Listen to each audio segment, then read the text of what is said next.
This is the definitive record of a melody that redefined global pop history forever. Welcome to a profound exploration of Take On Me, the masterpiece that nearly vanished before its global glory. Can a simple pencil sketch and a keyboard riff conquer the entire globe and stand the test of time? Today we deconstruct the 20-minute epic of three Norwegians who dared to innovate for a new generation.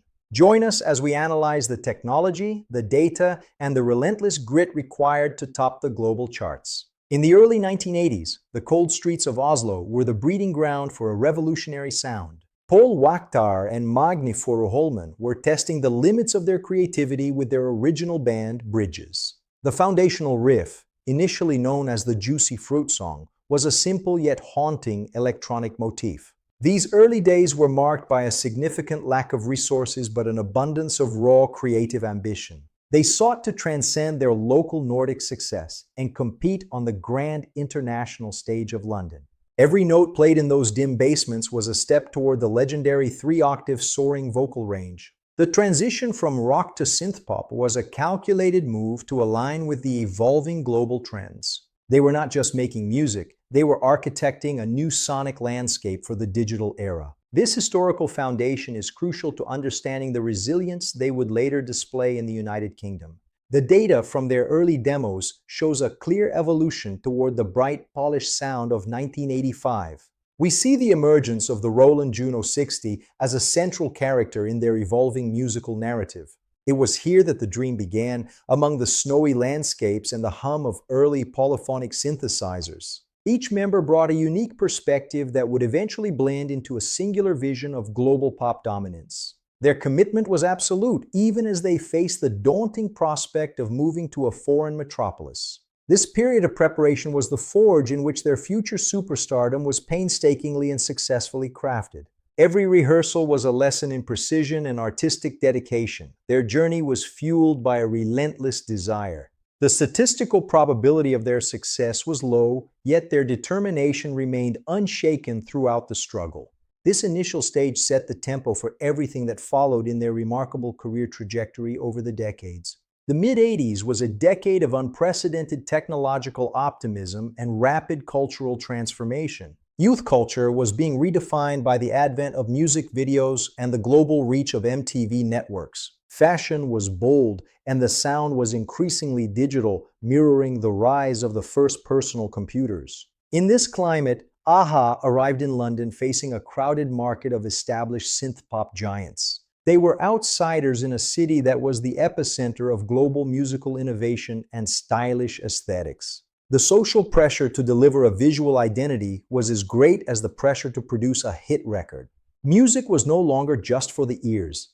It had become a total sensory experience for the masses. This era saw the birth of the superstar music video director, and the competition for airtime was fierce. Data suggests that teenagers were spending more time watching music than simply listening to the radio. This shift in consumption habits would prove to be the ultimate catalyst for their eventual global success. They understood that to be seen was just as important as being heard in this new multimedia world. The streets of London were filled with the energy of this revolution, where art and commerce collided. Every fashion choice and every frame of film was a statement of intent for the upcoming generation. It was a time of bright colors, high contrast, and the belief that anything was possible through technology. Their arrival in the UK coincided with the zenith of the new romantic movement and its global influence. As Norwegians, they brought a fresh, clean-cut aesthetic that contrasted with the more flamboyant local acts.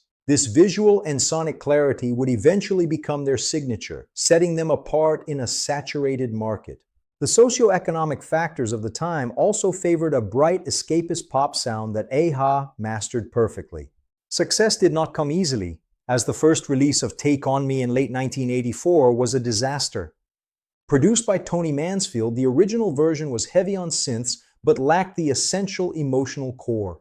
It stalled at a devastating number 137 on the official United Kingdom music charts. The financial burden was growing, and the band was facing the very real possibility of total failure. Statistics from the era show that most bands would have been dropped by their label after such a flop.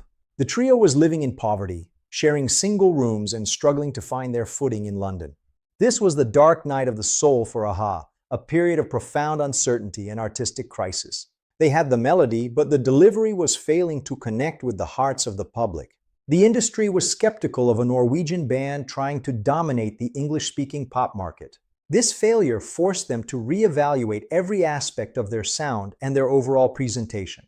It was a lesson in humility and the harsh realities of the global music business at the time. They were standing on the edge of obscurity, with only their belief in the song keeping them going. This period of struggle is often overlooked in the grand narrative of their legendary superstardom. Yet, without this failure, the polished masterpiece we know today might never have been created. It was the pressure of this crisis. They spent their last remaining funds on better production, refusing to return to Oslo as failures. This resilience is what defines the a-ha story, a stubborn refusal to accept the verdict of the charts. They knew the song had potential, and they were willing to risk everything to prove the world wrong. The psychological toll of this period was immense, testing the bond between the three childhood friends. The turning point arrived when Warner Brothers executive Jeff Ayeroff decided to take a massive gamble. He commissioned a re-recording with producer Alan Tarney, who understood the song's latent melodic power. Tarney stripped away the clutter, allowing the Roland Juno 60 riff to take center stage and breathe. He also focused on Morten Harket's extraordinary vocal range, which soared with newfound clarity and energy. This version was faster, brighter, and possessed an infectious optimism that the original version lacked. The strategy was simple: create a perfect pop song that was impossible for the radio to ignore. At the same time, the visual strategy was being formulated to ensure the song reached its audience. They knew that a standard live performance video would not be enough to break through the noise. Ayeroff's vision was to create something that looked like nothing else on television at that time. This was a high-stakes investment that required absolute faith in the band's potential and the song's hook. The production data shows that every layer of the synth was meticulously crafted for maximum impact. The drums were tightened, and the vocals were layered to create a wall of sound that felt massive. This was the moment of transformation, where a failed single was re-engineered into a global powerhouse. The band was ready for their second chance, armed with a sonic weapon of pure pop perfection. This was the blueprint for success, a combination of executive vision and brilliant musical production. The chemistry between Tarney and the band was instantaneous, resulting in a sound that felt both modern and timeless. They captured the essence of 1980s joy while maintaining a sophisticated and mature melodic structure. This balance is what allowed the song to appeal to both young teenagers and older music critics. The visual revolution was led by director Steve Barron and the painstaking process of rotoscoping. Approximately 3,000 individual frames were hand-drawn by Michael Patterson and Candice Reckinger over 16 weeks. This labor-intensive work created the unique pencil sketch aesthetic that merged film with comic book art. It was a technical marvel that cost nearly $400,000 in today's adjusted currency. Each frame was a work of art, contributing to a narrative of romantic fantasy and technological wonder. The video allowed Morten Harket to become a literal cartoon hero, blurring the lines of reality.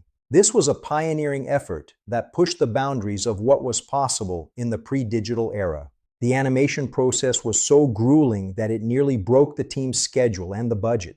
Yet the resulting images were unlike anything the world had ever seen on their television screens. It captured the imagination of millions, turning a music video into a cinematic event in itself. The data on viewer engagement from the mid-80s shows that the video was the primary driver of sales. It wasn't just a marketing tool, it was the definitive artistic statement of the entire synth-pop decade. The technology of rotoscoping became synonymous with a-ha, forever linking their sound to this style. This innovation is the reason the song remains a visual touchstone for every new generation today. The combination of live-action grittiness and sketched fantasy created a dreamlike state for the viewer. It allowed the audience to enter a world where anything was possible, mirroring the song's optimistic melody. The technical complexity of the video set a new standard for the industry, challenging other artists to innovate. To this day, the video is studied in film schools as a masterclass in frame-by-frame manual animation. On October 19, 1985, Take On Me finally reached the #1 spot in America. They became the first and only Norwegian act to ever top the prestigious US Billboard Hot 100. The song exploded globally, reaching the top of the charts in 36 different countries simultaneously. From Australia to Germany, the synth-pop anthem was the undisputed sound of the entire world. The band transitioned from struggling outsiders to global icons with over 55 million sales. They won 6 awards at the 1986 MTV Video Music Awards, dominating the ceremony with their art. Morten Harket became a definitive heartthrob, influencing fashion and youth culture across every continent. The data from their world tour shows record-breaking attendance figures in countries like Brazil and Japan. It was a triumph of the human spirit and the power of a perfectly executed creative vision. The song had become a cultural phenomenon that transcended language barriers and national borders. It was played on every radio station and every television channel, a truly universal pop moment. This period of global dominance solidified a-ha's place in the pantheon of musical legends forever. They had conquered the world through a combination of brilliant melody and revolutionary visual art. This success was not just a flash in the pan, it was the start of a legendary career. The cultural impact of their #1 hit can still be felt in the music industry today. They proved that talent from any corner of the world could achieve the highest level of success. The image of the band in their leather jackets and denim became the defining look of the decade. Their story inspired countless other international artists to dream big and work tirelessly for their goals. The legacy of Take On Me has only grown stronger in the digital age of the 21st century.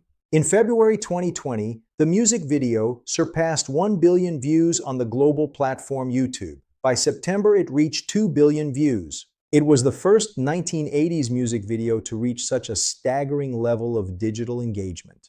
The song has been covered and sampled by artists ranging from Weezer to the superstar Kygo recently. It has appeared in blockbuster films and popular video games, continuing to reach new young audiences. The data on streaming platforms shows that it remains one of the most played songs of all time. Its optimistic sound and iconic video continue to inspire animators and musicians across the globe. The pencil sketch revolution is now taught in film schools as a masterclass in visual storytelling. It is more than just a song. It is a permanent artifact of our collective cultural memory today. The 3 young Norwegians who once struggled in London are now respected as pioneers of their craft. Their journey proves that a great idea, when executed with persistence, can live on forever. Every time the synth riff plays, a new generation is introduced to the magic of the mid-80s. The song's permanence is a testament to the enduring power of a brilliant, soaring vocal melody. It remains a definitive anthem of hope, romance, and the pursuit of artistic excellence for everyone. The song has become a staple of nostalgic culture, yet it remains surprisingly fresh and relevant. Its influence can be heard in the modern synth-pop revival that is currently sweeping the charts. The technological innovation of the video is now being revisited with modern digital tools and AI. Yet the original hand-drawn frames maintain a charm and a soul that cannot be replicated. These early days were marked by a significant lack of resources but an abundance of raw creative ambition. They sought to transcend their local Nordic success and compete on the grand international stage of London. Every time the song plays, it brings people together, regardless of their age or background. Let the story of a-ha inspire you to take on your own challenges with relentless persistence. The pencil sketch has become a permanent masterpiece, etched into the very heart of our culture. This is the legacy of 3 dreamers from Norway who conquered the world with one perfect song. Their story is a beacon of hope for anyone who feels like an outsider with a grand vision. It proves that the most unconventional ideas can often be the ones that change the world forever. As the final notes of the song fade, we are left with a sense of wonder and profound gratitude. We thank the band for their courage, their talent, and their refusal to ever give up on their dream. The melody will live on in our hearts, a timeless reminder of the power of a brilliant pop hook. The journey of a-ha is a beacon of hope for any creative spirit who feels like an outsider with a grand and bold vision. It proves that the most unconventional ideas can often be the ones that change the entire world forever and always for everyone. As the final notes of the song fade away, we are left with a sense of wonder and profound gratitude for this art. We thank the band for their courage, their talent, and their refusal to ever give up on their incredible musical dream. The melody will live on in our hearts, a timeless reminder of the power of a brilliant and perfect pop hook. This documentary has been a tribute to their genius and the enduring magic of the 1980s era for all of us. The story of Aha is a testament to the fact that great art always finds its way to the light. Thank you for exploring this 20-minute special with us. May your path be filled with inspiration. Please like and subscribe to our channel for more documentaries. God bless you all, and thank you for watching. Goodbye for now.